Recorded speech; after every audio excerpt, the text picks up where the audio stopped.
12 बज चुके हैं और इस 12 बजे के साथ ही आपके शो का जो आपका इंतजार होता है F&O जंक्शन का वो खत्म होता है। और इसी शो के अंदर हम 3 हिस्सों में इस शो को बांटते हैं।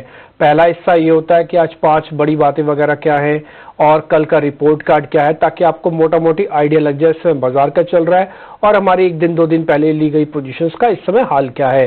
फिर हम कार्यक्रम को शुरू करते हैं आज की कॉल्स देने में, और उसमें हम अब 4 हिस्सों में पूरा बांट देते हैं शो को। पहले 2 हिस्से होते हैं तेजी के, फिर 2 हिस्से होते हैं मंदी के। एक्सपर्ट सामने होते हैं, हाथों हाथ आपको चेक करके बता रहे होते हैं कि किसमें सौदा बन रहा है, किसमें सौदा नहीं बन रहा। फिर लास्ट में चलते चलते उनकी ट्रेडिंग कॉल्स भी लेते हैं। तो पहले 5 बड़ी बातों से कार्यक्रम की शुरुआत करते हैं, एक एक करके आपकी स्क्रीन पर आएंगी। रिपोर्ट कार्ड भी सामने रखते हैं। आगे बढ़ते हैं। अजीत मिश्रा आज के हमारे मेहमान हैं, उनसे जरा हम बातचीत करते हैं और जरा समझते हैं क्या करना चाहिए। अजीत सर, बहुत बहुत शुक्रिया, थैंक यू वेरी मच समय देने के लिए। पहले इंडेक्स पे आते हैं। आप धीरे धीरे चलते चलते सबको ऐसा यकीन सा हो गया था कि हम 20,000 तक चले जाएंगे और आखिरकार हम गए भी, फ्यूचर्स तक पहुंच गए थे, बट स्पॉट 20 पॉइंट से छूट गया। लेकिन वहां से थोड़ा सेलिंग का प्रेशर आया है।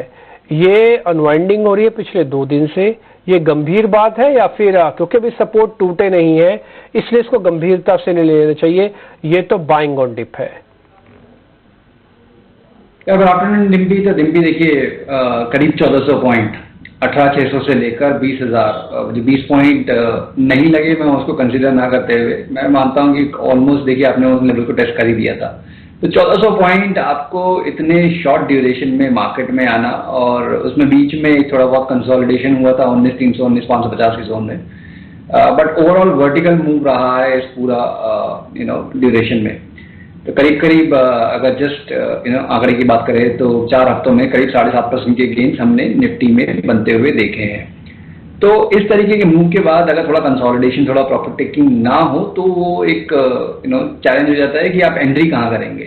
तो मेरे हिसाब से पोजिशनली अभी भी टोन पॉजिटिव है। आप शॉर्ट टर्म एवरेजेस के अभी भी काफी दूर हैं, तो मतलब मोमेंटम अभी भी इंटेक्ट है। और मेरे हिसाब से ट्रेडर, अगर आप शॉर्ट टर्म ट्रेडर हैं, डेफिनेटली आपको अपॉर्चुनिटी मिली होगी प्रॉफिट बुक करने की, बिकॉज 19,850 के अराउंड पे एक इमीडिएट सपोर्ट था जो कि प्रीवियस स्विंग लो था, डे का लो था, तो वो एक एग्जिट अपॉर्चुनिटी थी। बट अगर आप पोजिशनल लॉन्ग खेल रहे हैं तो डेफिनेटली आपको अभी भी बने रहना चाहिए। और इनफैक्ट जब तक कि 19,400 से 450 का zone which is 20 days of exponential moving average, तब तक आप उसके ऊपर होल्ड करेंगे तो कोई ऐसा मेजर कंसर्न नहीं है। बट हाँ, इस बीच में करीब जैसे कि 200-250 पॉइंट हैं, तो ऑब्वियसली कहना आसान है, जिसकी पोजीशन होती है उनको पता होता है कि किस तरीके के कंसर्न्स होते हैं। तो उसको ऐड करने के लिए अगर आप करना चाहते हैं, जैसे कि 19,700 वाली पुट ऐड करना चाहते हैं इस एक्सपायरी की, that can be considered. But अगर आप पोजिशनली मार्केट को पॉजिटिव लेके चल रहे हैं तो इसमें कोई बुराई नहीं है। बट शॉर्ट टर्म में ये थोड़ा प्रॉफिट टेकिंग एक्सपेक्टेड है। ठीक है, शॉर्ट टर्म में थोड़ा प्रॉफिट बुकिंग एक्सपेक्टेड है और आ भी रही है। हम एक काम आपके लिए और थोड़ा सा कर देते हैं। ये एक चीज आपके लिए नोटिस करवाई है हमने, सर ने इनफैक्ट बोली थी हमको, वो आपको दिखा देते हैं। जरा चार्ट दिखाइए एक बार जरा निफ्टी के, आपको 2 इंपॉर्टेंट चीजें उसमें से दिखाते हैं। ये एक डेली बेसिस का चार्ट है निफ्टी का। ये इसका प्रीवियस हाई था 887, जिसको हमने पार किया, उसके बाद स्ट्रांग मूव आया। नया मूव 19,000 के ऊपर का था, करीब 16% हमको मार्च लो से मिल चुका है। ध्यान रखिए 16% मार्च लो से मिला हुआ निफ्टी के अंदर, ये छोटा नहीं है। ये इसी मार्च की बात बता रहा हूँ, 2023 की, 22 की भी नहीं बता रहा। तो आप 2-2.5 महीने में एक सडन स्पाइक के साथ निफ्टी चले हुए हैं। अब यहाँ पे आके थोड़ा प्रेशर है। ये जो हमने एक लाइन आपके लिए ड्रॉ किया है ना, ये 220 दिन की एवरेज है, वेरी शॉर्ट टर्म एवरेज है। मान लीजिए क्योंकि इसमें कोई बड़ी बड़ी कैंडल्स नहीं है तो हम ये गंभीरता से इसको नहीं ले रहे। कैंडल्स जितनी छोटी होती है उसको कम गंभीरता से लेना चाहिए, तेजी वाली भी, हाँ, मंदी तेजी दोनों ही केसेस में। कैंडल्स जितनी बड़ी होंगी और वॉल्यूम बैक्ड होंगी तो उसको उतनी गंभीरता से लेना चाहिए। दूसरा पॉइंट, ये 19,400 पे आके इसका 20 दिन का एवरेज आके बनता है, यहाँ पे आके रुक जाना चाहिए। अगर ये फॉल होता भी है या फिर ये प्रॉफिट बुकिंग होती है, इसको अपॉर्चुनिटी होती है। तो गैप अभी भी काफी है, अभी आप 650 के ऊपर चल रहे हैं। 500-400 वाली रेंज आपके लिए एक अहम सपोर्ट बनेगा, 20 डेज का एवरेज है। और ये हमने आपके सामने मोटा मोटी चार्ट के जरिए प्रूफ भी कर दिया जो सर बात रखना चाह रहे थे अपनी। ठीक, अब हम आगे बढ़ते हैं। सर बैंक निफ्टी पे कोई पॉइंट है तो जरा वो भी क्लियर कर दीजिए। निफ्टी देखिए, बैंक निफ्टी कंपैरेटिवली मुझे लग रहा है कि बेटर स्ट्रक्चर है। आज थोड़ा प्रेशर जरूर है कंसिडरिंग कि जिस तरीके से मिक्स ट्रेंड दिख रहे हैं प्राइवेट बैंकिंग मेजर्स में, बट मुझे लगता है कि यहाँ पे अगर आप सस्टेन कर पाते हैं 46,000 के लेवल को होल्ड कर पाते हैं तो डेफिनेटली यहाँ से एक अच्छे पॉसिबिलिटी बनेगी करीब 48-49,000 तक के लेवल्स के लिए। तो बट क्योंकि आज थोड़ा सा यहाँ पे भी टोन्स लगे से मेरे हिसाब से वेट करना चाहिए। यहाँ पे अगर आपको 45,500 के राउंड में मिलता है तब एक बाइंग अपॉर्चुनिटी होगी। उस केस में आपको करीब वही 45,100 के राउंड के लेवल्स करीब 300-400 पॉइंट नीचे और ऊपर में पोजीशन ली, जैसे मैंने बताया कि करीब 4 पॉइंट तक की पॉसिबिलिटी बैंक निफ्टी में बनेगी। बट एज ऑफ नाउ थोड़ा सा मुझे लगता है कि यहाँ पे भी साइडवेज टोन रहेगा, एकदम मार्केट के अगेंस्ट चलना थोड़ा सा मुश्किल होगा बैंकिंग के लिए। ओके ठीक है, तो बैंकिंग के अंदर भी अभी कोई ट्रेड नहीं बनता। कुल मिला के दोनों ही ट्रेड अभी अवॉइड की कैटेगरी में है। अगर आपको कोई शॉर्ट लेना है तो आप पुट के जरिए ले सकते हैं। आपको किसी भी डिप का और वेट करना चाहिए। भी 45,100 का एक स्टॉप लॉस आप लगा सकते हैं। 46,200 का एक बड़ी रेंज है ये। अभी हम जो स्पॉट बैंक निफ्टी के हिसाब से ट्रेड कर रहे हैं वो 45,800 का कर रहे हैं। तो आपको अगर 45,500 के आसपास मिल जाए तो आप देख लीजिएगा। चार्ट हम एक बार आपको दिखा देते हैं कि 45,500 की क्यों इंपॉर्टेंस है या फिर 45,000 अपने आप में क्यों इंपॉर्टेंट हो जाता है। आप यहाँ पे देखेंगे हमने डेली का चार्ट कैलकुलेट कर रखा है और इस डेली के चार्ट के अंदर हमने इसकी प्रीवियस हाई और उसके बाद साइडवेज कंसोलिडेशन, फिर चरणबद्ध तरीके से ब्रेकआउट हुआ। ये प्रीवियस हाई वाली रेंज है, फिर साइडवेज हुआ, फिर ब्रेकआउट, फिर साइडवेज, फिर ब्रेकआउट। तो ये अलग अलग तरीके के दो ब्रेकआउट्स अलग अलग तरीके से हुए हैं। 45,000 का एक ब्रेकआउट हुआ था, ये पूरा का पूरा रिवर्स भी हो जाता है तब आपको एक सपोर्ट मिल जाएगा। ये सपोर्ट कहां पे है?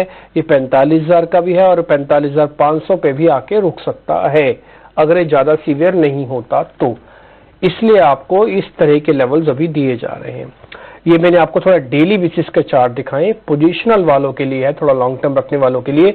लेकिन जो स्विंग ट्रेडर हैं, जो 1 दिन का 2 दिन का सौदा रखते हैं, उनको चार्ट का साइज छोटा करना पड़ेगा। उनको आर्ली और 15 मिनट में जाके चेक करना पड़ेगा। लेकिन फिर भी हम बता दें स्ट्रक्चर अपने आप में ठीक है। ब्रेकआउट्स बैक टू बैक मिले हुए हैं और इसके बाद 3 ब्रेकआउट्स का बेस बना हुआ है अपना।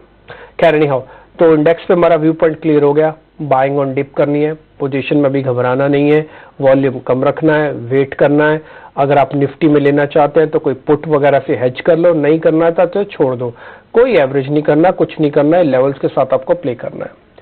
आगे बढ़ते हैं, शेयर्स की तरफ आते आते हैं। ताजा खरीदारी वाले शेयर्स अब आपकी स्क्रीन पर आएंगे।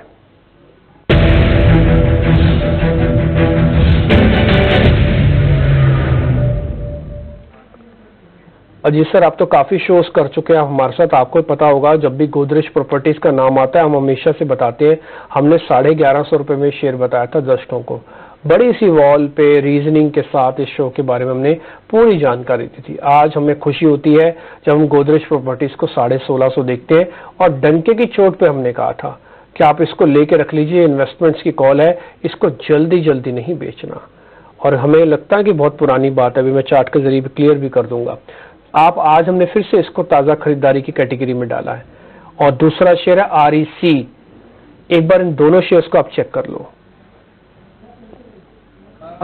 देखिए डिम्पी, जैसा आपने गोदरेज प्रॉपर्टी की बात की, कम से कम मुझे याद है कि 3-4 बार आप मुझसे ये स्टॉक के बारे में बात कर चुके हैं। और उस टाइम पे स्टॉक करीब 1250 शायद उससे भी नीचे के कुछ लेवल्स थे जहां से कि एक रिकवरी आ रही थी, फ्रेश रिकवरी शुरू हो रही थी।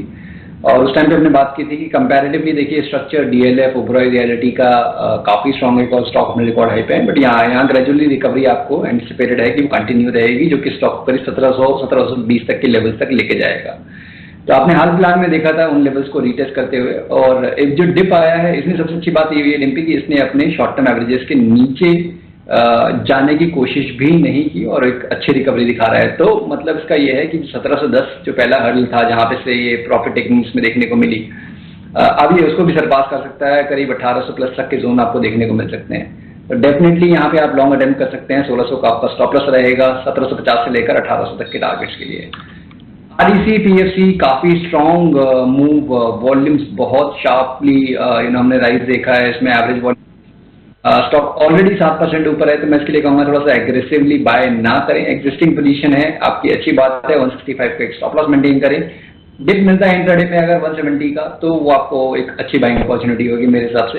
165 के स्टॉप लॉस के साथ। स्टॉक अपने रिकॉर्ड हाई पे है, तो कोई ऐसा टारगेट एम ना करते हुए उसको ट्रेल करें। तो जिससे कि आप स्टॉक को देखेंगे कि लेट्स से 180-85 के जोन में आप पहुंच जाते हैं, तो स्टॉक को ट्रेल करके आप 165 से 170 ले आए। तो टोन पॉजिटिव है, बट यहाँ पे 7% ऊपर होने के बाद थोड़ा सा मेरे हिसाब से इंट्राडे में अगर आपको डिप मिलता है 170 के पास, तो अच्छा बाइंग एरिया होगा।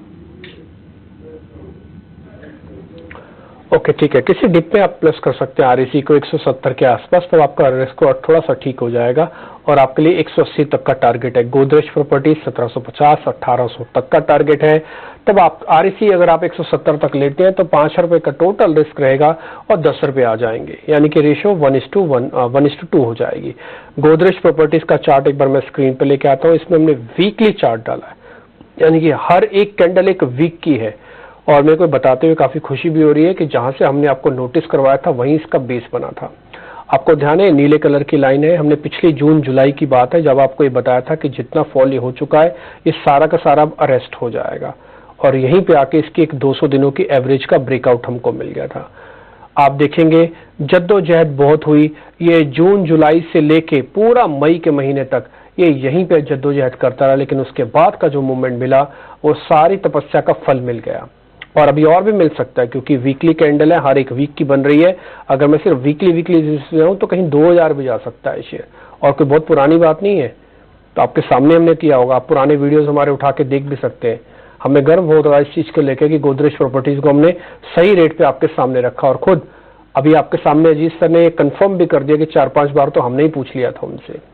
दूसरी बात है आरएसी, आप आरएसी के ट्रेड के अंदर भी पोजीशन आज ले सकते हैं। तो 2 सौदे हो गए, एक तो गोदरेज, दूसरा आरईसी।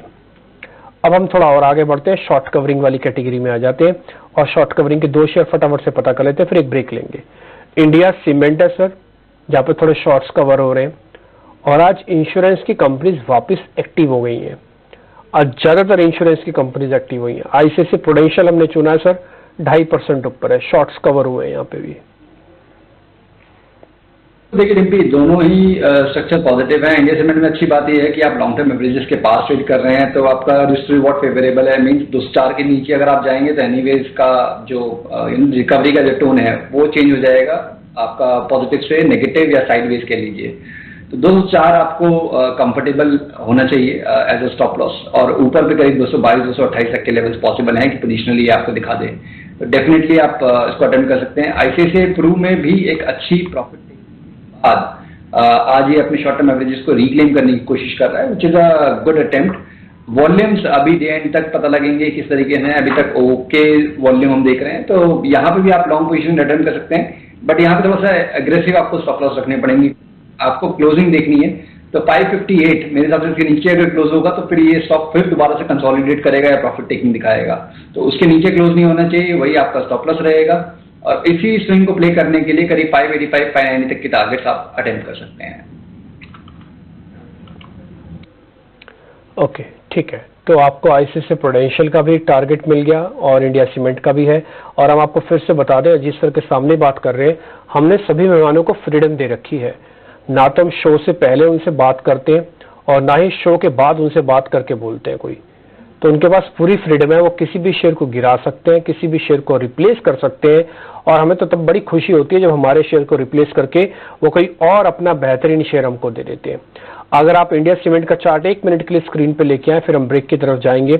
हम आपको बता दें ये एक्चुअली मेक ब्रेक वाले लेवल पर भी है और ये बहुत अच्छे सपोर्ट लेवल पर भी है।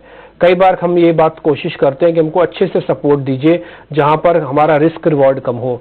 आपको मैंने 2 जगह दिखाता हूं कैसे सपोर्ट को देखा और समझा जाता है। आप इस जगह को देख रहे हैं, ये ब्रेकडाउन हुआ था, उसके बाद इस शेयर का ब्रेकआउट होना शुरू हुआ इस जगह से।